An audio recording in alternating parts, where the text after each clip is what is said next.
The stars were quiet.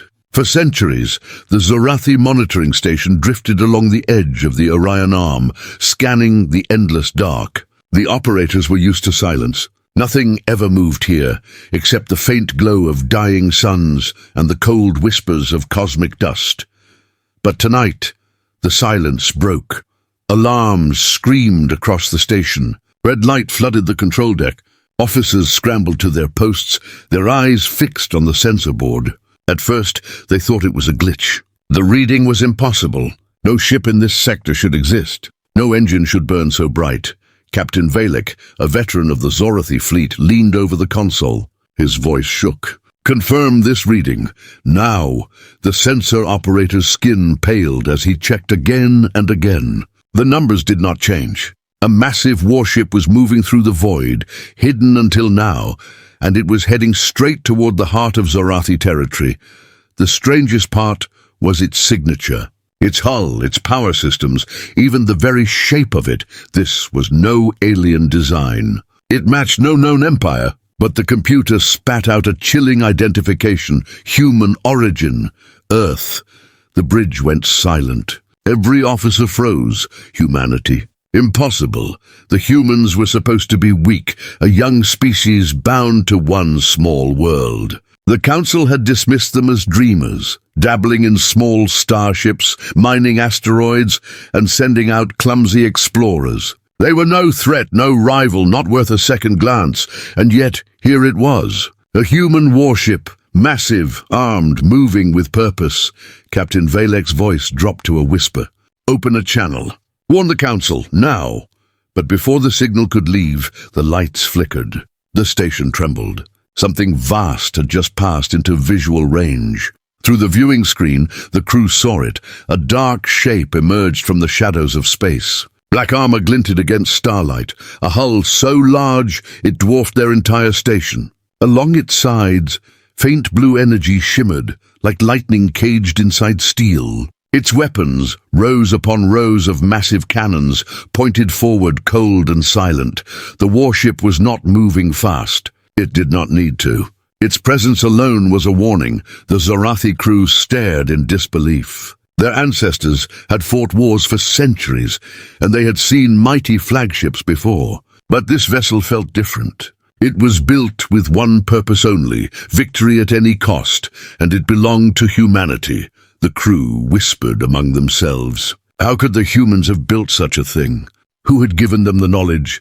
Or worse, had they done it alone, in secret, while the galaxy ignored them? Captain Valek slammed his fist on the console. "Send the warning."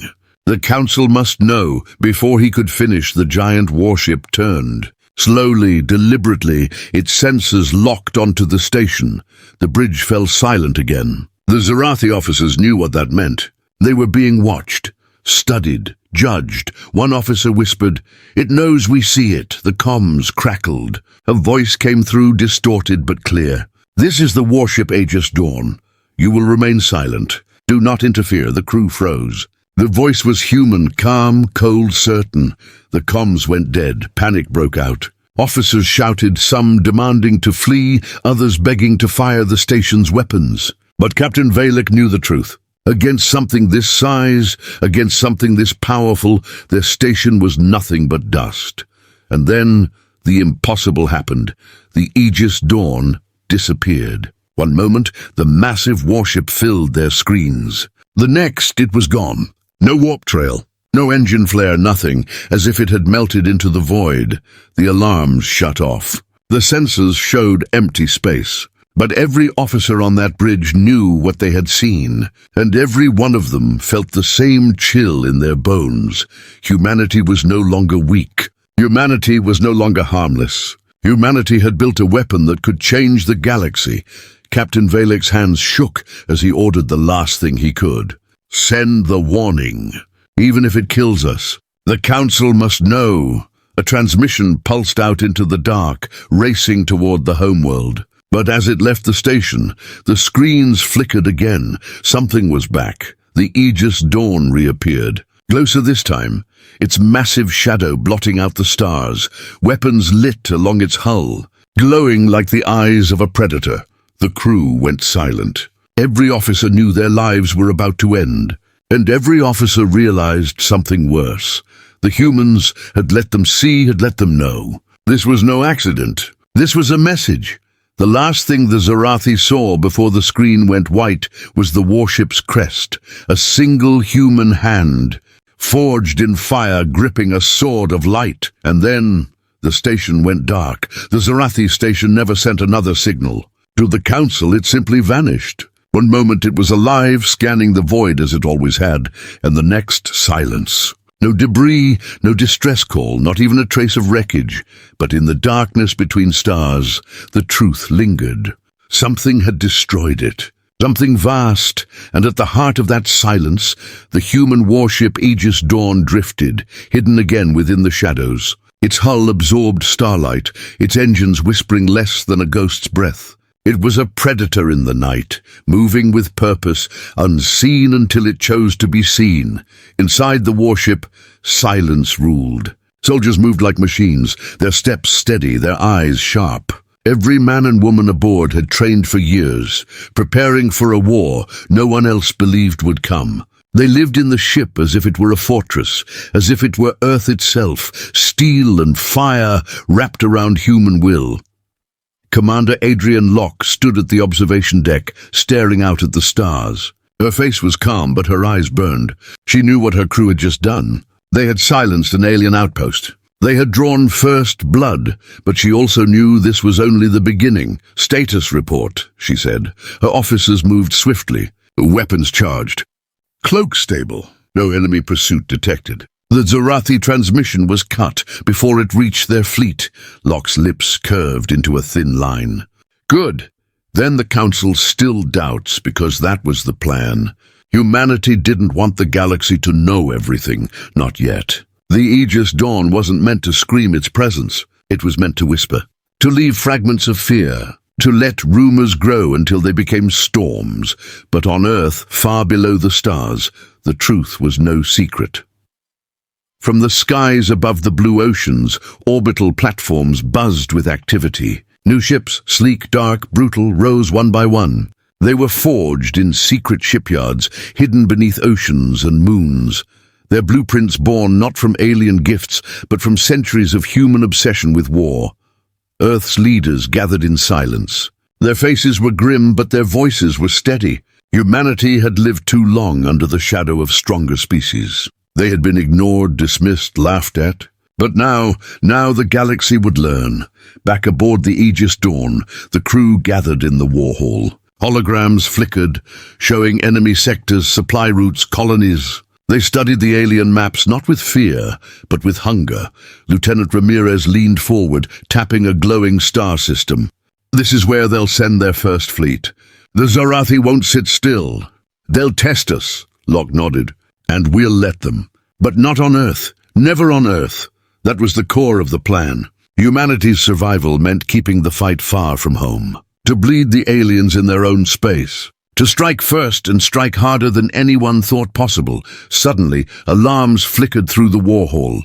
A scout drone had picked up movement at the edge of Zarathi territory. Ships, dozens of them.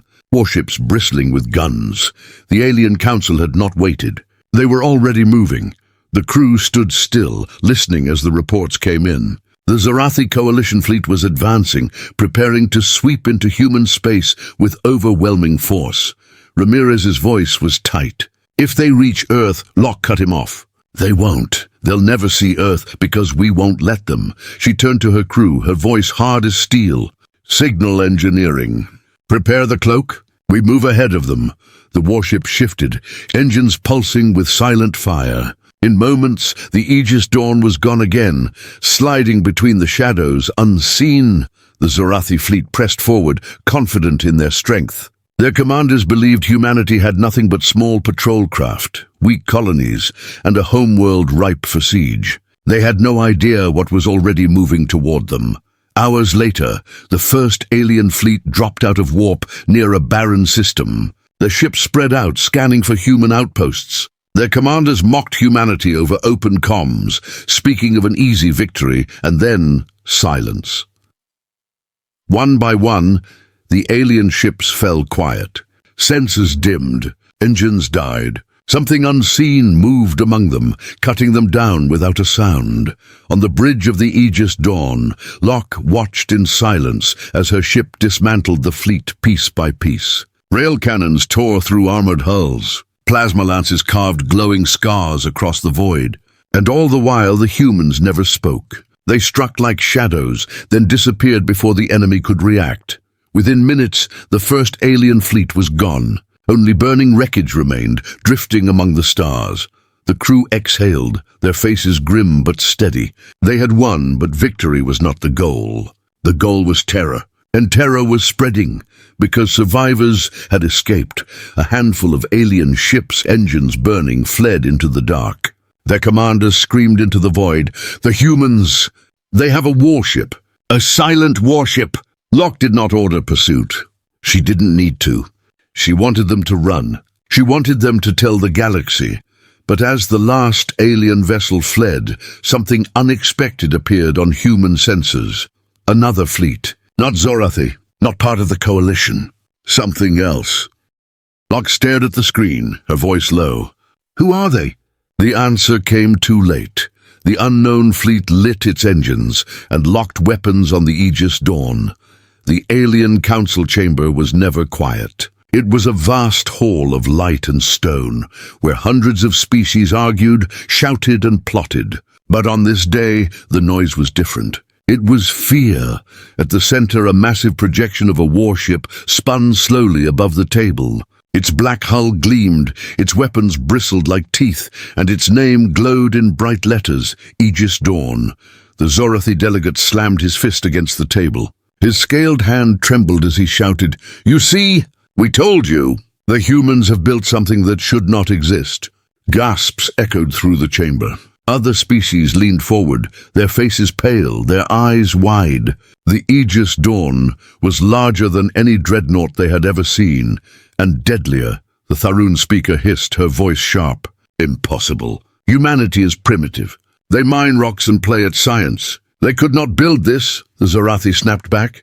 "Then explain how one ship destroyed our fleet. Dozens of our warships gone, and the humans took no damage." The chamber exploded into shouting. Some demanded war, others demanded investigation. A few whispered the unthinkable, that perhaps humanity had allies, secret masters, who had given them forbidden technology. But one thing was certain. The galaxy had ignored Earth too long. Humanity was not weak anymore.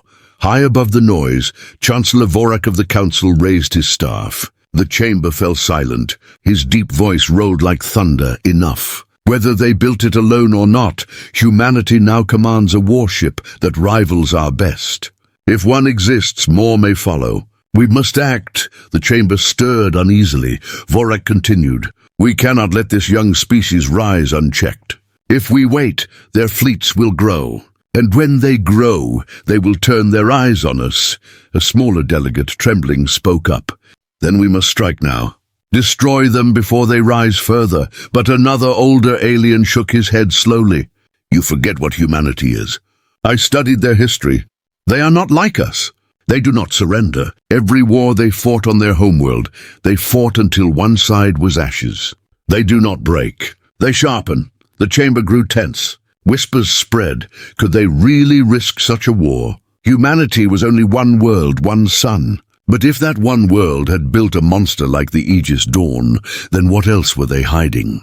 The council argued for hours. Warhawks demanded an immediate coalition strike.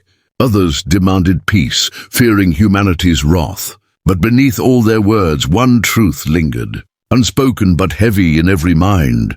They were afraid. Meanwhile, in the shadows of Earth's orbit, the humans already knew what was happening. On the bridge of the Aegis Dawn, Commander Locke stood before her officers. A faint smile touched her lips as she read intercepted council transmissions. "They're panicking," she said. "Good. Fear is a weapon, and we'll let it sharpen itself." Lieutenant Ramirez leaned forward. "They'll come for us. You know they will. They can't allow us to exist." Locke's voice was cold and certain. "Let them come. The mistake they'll make is thinking this ship is alone." Her words were true, because while the galaxy focused on the Aegis Dawn, hidden shipyards across the solar system stirred. From the oceans of Europa to the caverns of the moon, steel giants were awakening. Humanity had built not one warship, but many. Back in the council chamber, Vorak ended the debate with finality. The decision is made. We unite our fleets. Every empire that values survival will send ships. Together, we will crush this human warship before it breeds war across the stars. The vote passed. The galaxy's greatest fleets began to gather, but something gnawed at Vorak's mind. He turned to his aides, his voice low. Find out how they built it. If they can build one, they can build more. And if they can build more, then perhaps it is already too late. That night, secret orders went out. Spies were dispatched to Earth, scouts were sent to search for hidden shipyards, and fleets began to move toward human space. The Council thought they were taking the first step in a war of control. But they did not understand the enemy they faced, because in the black halls of the Aegis Dawn, humanity was already planning the next move. They did not wait for wars to come to them. They carried war forward into the heart of their enemy. On the viewing deck, Locke stared out at the stars, her eyes hard. She whispered to herself, "You think you fear us now. Wait until you see what comes next." Suddenly, alarms rang across the bridge. New signals, dozens of them. The crew rushed to their stations. The display lit up with hostile markers. Not one fleet, but 3. They were already here. The coalition had moved faster than expected. Locke's calm expression never wavered. She simply raised her hand. Shields up. Weapons hot. Her voice was a whisper, but it carried across the bridge. Let's show them what humanity really is. Outside, 3 alien fleets emerged from the dark, surrounding the human warship, and then the stars lit with fire. The skies above Earth glowed with fire. Orbital stations blazed with activity, shipyards hummed with power, and engines roared as massive vessels rose from their hidden cradles. Humanity was waking. Across every screen a message played, firm, steady, unshaken. The United Terran Command broadcast to the world. People of Earth, Mars, and the colonies. The galaxy no longer sees us as weak. They come with fleets to break us, to chain us. But we will not bow. Humanity will endure. Humanity will fight. Humanity will win. On the streets below, people stood frozen, watching the broadcast. Some were afraid. Others clenched their fists with pride. Mothers held children close. Soldiers kissed their families goodbye. Across oceans, deserts, and cities, humanity spoke with one voice. Never again shall we be prey. In the void above, the Aegis Dawn held position, scarred but unbroken. 3 alien fleets had encircled it, their ships glittering like a wall of blades. But the humans did not panic. On the bridge, Commander Adrian Locke's face was calm. "They think they have us," she said softly. "They have no idea."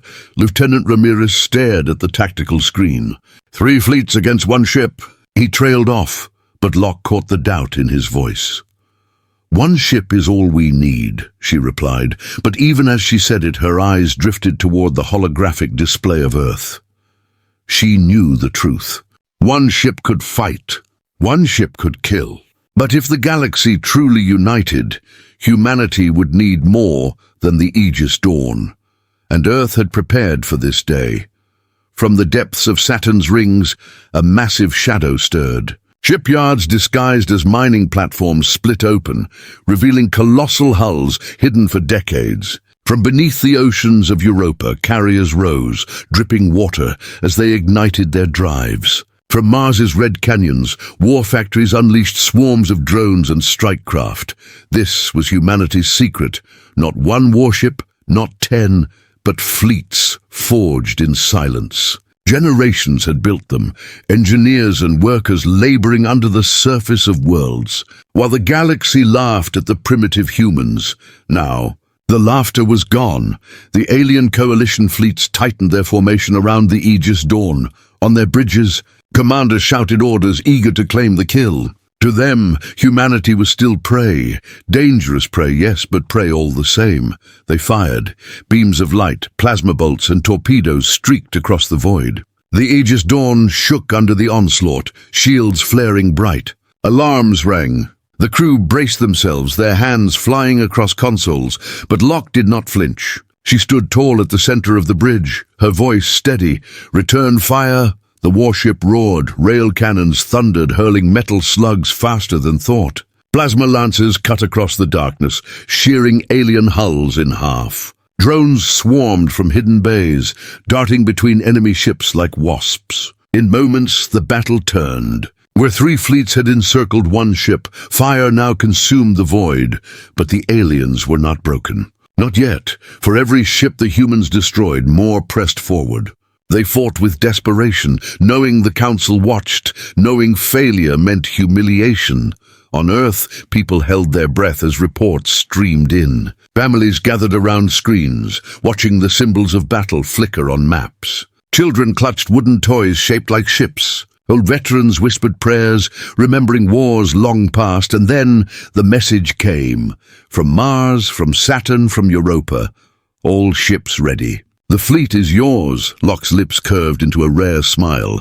Transmit to the Coalition. Let them hear us.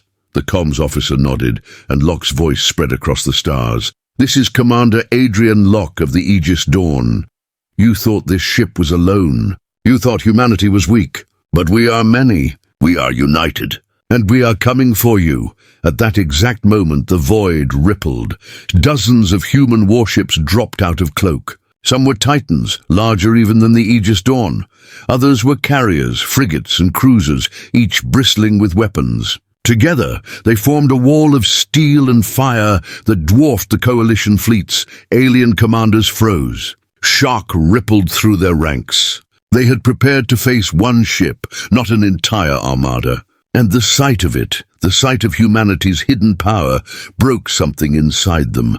On Earth, the world erupted in cheers. People wept, shouted, and sang. For the first time in history, the nations of Earth and its colonies stood together under one banner, one fleet, one future. But Locke knew this was only the beginning. As the alien fleets scrambled, trying to retreat, she gave the order. No survivors. The galaxy must understand. The human fleet surged forward. The void burned with fire and wreckage, and just when it seemed victory was certain, sensors screamed. Another fleet had arrived. Larger than the first Coalition strike. Not Zarathi this time, not Tharun, not even the Council's allies. This fleet was different, older, darker, ships black as the void, moving with silent precision. Ramirez's eyes widened. Who are they? Locke's voice dropped to a whisper heavy with unease. Not the Council, not the Coalition. Someone else has been watching. The bridge fell silent as the unknown fleet spread across the stars, weapons armed. Humanity had revealed its strength, and something far worse had just answered. The galaxy burned with rumors. From the shattered wreckage of Coalition fleets, survivors limped home with stories that no one wanted to believe. Stories of Earth, stories of humanity. Stories of titanic warships rising from the dark, fighting with precision and fury, turning fleets to ash. In the council chambers, delegates argued louder than ever. Some insisted the humans had been given forbidden technology by an ancient race. Others claimed Earth had bargained with hidden gods. But the truth, though simple, was far more terrifying. Humanity had built it themselves. Far from the Council's eyes, hidden in silence, Earth had spent generations preparing. The humans had no vast empire, no sprawling territories. But what they had, what no other species had, was memory. They remembered every war they had ever fought. Every invasion, every battle, every loss. From swords to rifles, from iron tanks to steel bombers, their history was written in blood and fire. And when they reached the stars, they carried that memory with them. They studied war not as a tool, but as a craft, an art.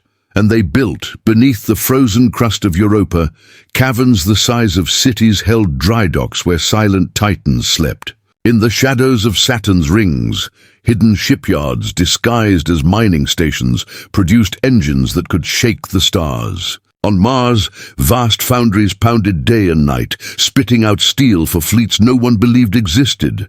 The Council thought humanity was weak because their worlds were few. But Earth had turned that weakness into focus. Every ounce of strength, every resource, every brilliant mind, they poured into one purpose: survival. On the bridge of the Aegis Dawn, Commander Adrian Locke watched the holograms flicker. Dozens of human fleets were rising, pulling away from their hidden cradles. The solar system itself had become a fortress. Lieutenant Ramirez whispered, almost in awe, "We've been preparing for decades." "Right under their noses," Locke nodded. "And they never saw." They laughed while we forged steel in silence. But the time for hiding is ending. The crew fell silent, watching the displays. Each new warship was a monster of design: black armor, endless guns, shields glowing like suns. But more frightening than their size was their purpose. They were not made for patrol, not for defense, not for peace. They were built for victory. Meanwhile, alien spies slipped through the cracks, trying to uncover the truth. Disguised as traders, diplomats, wanderers, they crept toward human space. Some reached Mars, others tried for Earth, but none returned. Human intelligence agents moved with ruthless precision, erasing intruders before they could carry news home. The Council began to sense the truth anyway. They saw too many fleets vanish. Too many scouts never return. And the stories of the survivors matched too closely. The humans were not fighting with desperation. They were fighting with confidence. That could only mean one thing: more ships. Back aboard the Aegis Dawn, the crew trained without pause. Soldiers drilled in zero gravity. Marines ran combat simulations. Engineers rebuilt weapons to perfection. Every hour, every day, the warship grew sharper, but Locke knew the storm was only beginning. The coalition had been broken once. They would return with greater strength. And when they did, humanity would have to reveal the full truth. She turned to her officers. "When the Council comes, they will not face Earth. They will face what we've built. They will face the fleet." Her words hung heavy in the air. The crew exchanged looks, their eyes filled with both fear and pride, for they knew what she meant. The humans had hidden their war fleet long enough. Soon the galaxy would see it all, and then alarms blared, sensors lit up with red warnings. Another fleet was inbound, larger than any seen before. Hundreds of alien ships, armed and ready, charging straight for human space. Ramirez's voice cracked. "They're not waiting anymore. They're throwing everything at us."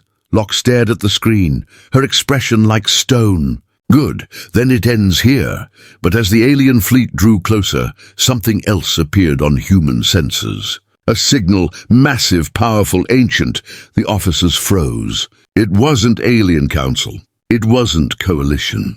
It was something older, something unknown. The holograms flickered, showing a shape so vast it dwarfed even the Aegis Dawn. A ship of impossible scale, moving at impossible speed. Its black hull glowing with runes no one could read. Ramirez whispered, That's not Council tech. That's not anyone's tech." For the first time, Locke's calm broke. She gripped the edge of the console, her voice a whisper. "Then we are not just at war with the Council. Something else has been watching. Something older. And it has finally moved." The bridge went silent as the shadow grew across the screen, blotting out the stars. The stars over the Orion Arm, lit with war. Fleets the size of worlds gathered. Alien warships in their thousands. Human titans rising from hidden shipyards, and beyond them all, the unknown. A shape older than memory, a vessel so vast it seemed carved from the void itself. Its black hull drank starlight, its runes pulsed with forgotten power, and every sensor screamed in confusion at its presence. The galaxy had never seen such a gathering. On the bridge of the Aegis Dawn, Commander Adrian Locke watched the displays. Blue markers for human ships, red for the alien coalition, and one black marker pulsing like a wound in the map. Lieutenant Ramirez whispered, "It's not moving toward the coalition. It's not moving toward us either. It's just watching." Locke narrowed her eyes. "Then it's waiting. And that means it will strike when we are weakest." The coalition fleets moved first. Thousands of alien voices screamed across the comms, vowing vengeance, glory, and survival. War drums beat from ship to ship, a storm of fire and pride. They believed their numbers alone would crush humanity, but humanity had been preparing for this moment all their lives. Locke raised her hand. All ships, advance! The void exploded. Rail slugs screamed through space, tearing apart enemy hulls like paper. Plasma lances carved glowing rivers across the dark. Carriers released swarms of drones that moved like a living storm, cutting into alien formations with surgical fury. The Coalition answered with everything they had. Beams of light seared through human shields. Torpedoes smashed into cruisers, scattering debris into the void. One by one, both sides bled fire and wreckage, but the humans did not break. Every ship fought with ruthless precision. Where the aliens threw numbers, the humans answered with skill. Where the Coalition screamed for vengeance, the humans moved in silence, a machine of war honed by centuries of struggle. And at the front of it all, the Aegis Dawn led the charge. Its cannons thundered, its shields blazed, and its black hull cut through enemy lines like a blade through flesh. Alien commanders shouted in panic as their ships fell, their formations shattered. From Earth, billions watched the battle unfold across every screen. Families held each other close. Children whispered the name of the warship like a prayer. Humanity had never been so united. The galaxy had never seen them so strong. But even as victory grew near, the stars shifted. The black ship moved. It glided forward without sound, without flame, without warning. Alien and human alike turned their guns upon it, desperate to stop what they did not understand. Their weapons struck and vanished. Beams, slugs, plasma, all disappeared into the black hull, swallowed as though the void itself had eaten them. A silence spread across every fleet, every commander, every soldier. For the first time in the battle, all eyes turned to a single enemy. The ancient vessel opened fire. A single lance of black energy burst from its hull. It struck through the center of the battlefield, carving through human and alien ships alike. Where it passed, hulls melted, shields failed, engines died. Dozens of vessels vanished in seconds. On the Aegis Dawn, alarms screamed. The crew held their breath, bracing for death. But somehow the beam missed them, barely. Ramirez shouted, "It's not choosing sides. It's killing everything." Locke's face hardened. "Then it's worse than we thought. The Coalition is not our enemy anymore. This thing is." The Council fleets faltered. Commanders shouted, demanding retreat, demanding unity, demanding answers. Some tried to flee, others fought on in chaos. But the black vessel didn't care. It hunted everything that moved. Locke knew the truth in her bones. This was no warship built for conquest. It was something older, something forged for annihilation. She turned to her crew. "Signal all human ships. Forget the Coalition. Forget the war. From this moment, our only enemy is that thing." The Aegis Dawn swung hard, its guns blazing at the black ship. Human fleets followed, uniting as one. Even some Coalition ships, desperate to survive, turned their weapons upon the shadow, but nothing worked. Every blast was swallowed. Every strike was erased. The black ship moved forward without slowing, cutting down fleets as if brushing dust from its hull. On Earth, silence fell. Billions watched as their hope, their fleets, fought against something unstoppable. Locke gripped the edge of her console, her voice low but steady. "There has to be a way. Nothing is invincible, nothing." And then the sensors screamed again. The black ship wasn't alone. From the void beyond, more signals appeared. 2, then 4, then 10, each one massive, each one older than stars. Each one moving toward the battlefield. Ramirez's voice cracked. "Commander, there are more of them." The crew froze, the weight of doom pressing down on every heart. Humanity had just revealed its hidden warfleet. The Coalition had thrown everything into the fire. And now, both sides faced something neither could hope to match. Locke's voice was barely a whisper, but it carried across the bridge. The galaxy thought today would be the day humanity burned. But this is the day everything burns. And outside the window, the black ships lit their weapons, preparing to erase everything in their path. The galaxy trembled. The battlefield around Earth was no longer a clash between alien coalitions and humans. It was a slaughter. The black ships had arrived in numbers too great to count, moving like shadows across the stars. Their weapons cut through fleets without effort. Their hulls drank fire. And their silence was more terrifying than any war cry. Humanity's hidden war fleet, the strongest ever forged, was dying. On the bridge of the Aegis Dawn, alarms screamed in every direction. Wounded ships fell out of formation, their hulls broken, their crews lost. Even alien survivors, who moments ago had sworn to destroy Earth, now begged for mercy as the ancient shadows carved through them. Lieutenant Ramirez's face was pale. "We can't win this. Nothing we throw at them even scratches their hulls. They'll wipe out everyone." Commander Adrian Locke stood tall, her hands gripping the console so tightly her knuckles turned white. If they came for war, they would have spoken. If they came for conquest, they would demand surrender. But they do neither. That means their purpose is worse. Her voice dropped to a whisper. They came to erase us. Silence fell across the bridge. Every officer knew she was right, but humanity was not built to surrender. Locke turned to her crew, her eyes burning with steel. "We are outmatched in power. We are outmatched in technology. But we are not outmatched in will. We fight until the last ship, until the last breath, until the stars themselves remember what humanity is.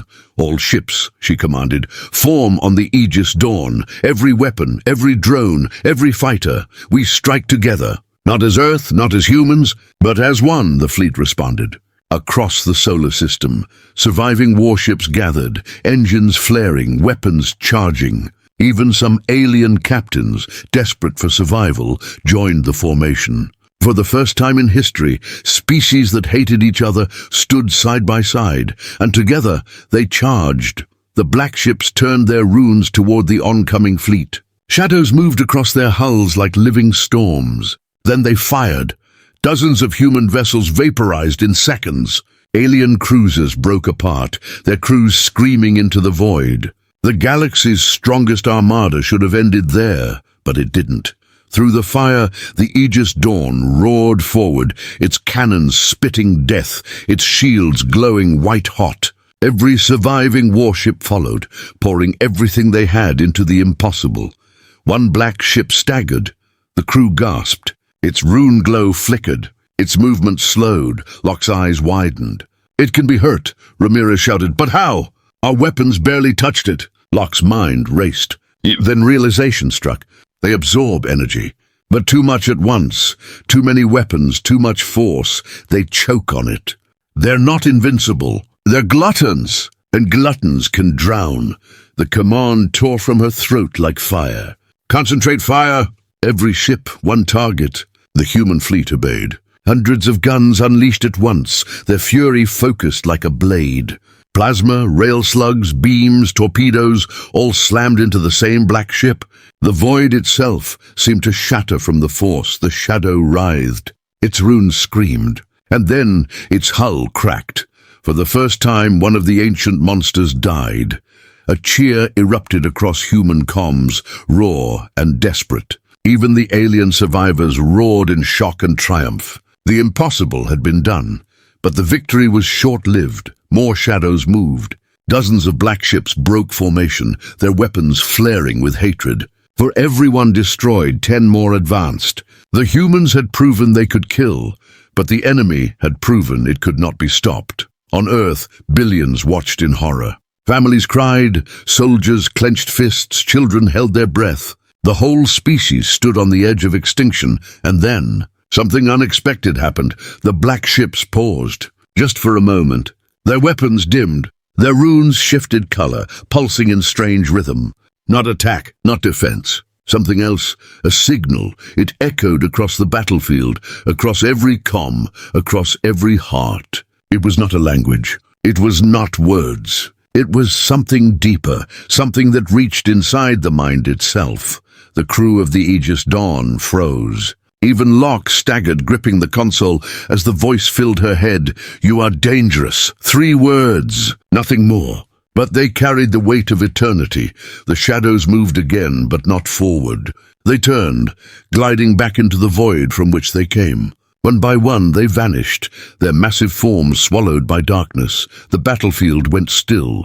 Wreckage drifted across the stars. Fires burned in silence. Humanity's fleet was shattered, but not broken. Earth still lived. On the bridge, Ramirez's voice trembled. They just left. Why? Locke stared into the void, her jaw tight, her mind burning with both dread and pride. They came to test us, to see if we were worth destroying.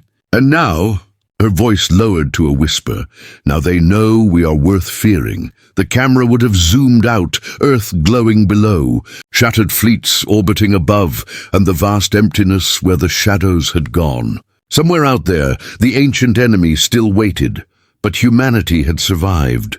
Humanity had been tested, and humanity had been forged for victory, the end, or the beginning